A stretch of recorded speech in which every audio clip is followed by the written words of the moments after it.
Assalamualaikum warahmatullahi wabarakatuh. Nandito tayo sa bandang likod ng KCC Mall, Cotabato.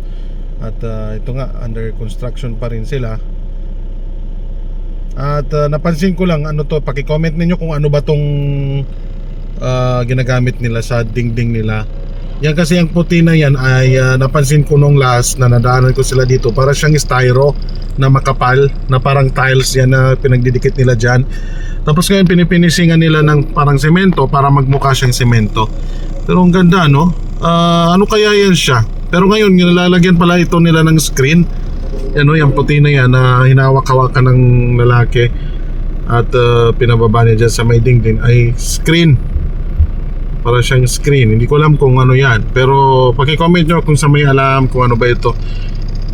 Napakaganda, no? Napakagaling ng technology na nila ngayon. I mean ng mga latest materials nila. Galing ito ng China kasi China ang contractor nito. Pero nakaka-amaze na kasi mga bago na yung mga ano nila. Hindi lang basta finishing na semento, kundi talagang ginamitan ito ng magagandang materialis mula sa kanila. So yan ay styro, yung puti na yan ay styro, yung dingding na yan, yan ay styro yan.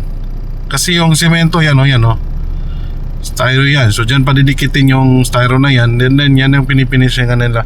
So ibig sabihin yung finishing na yan, ito yan na finishing na yan ay kuan na yan, styro yung loob niya. Kasi ganyan ang ginagawa nila. Yan.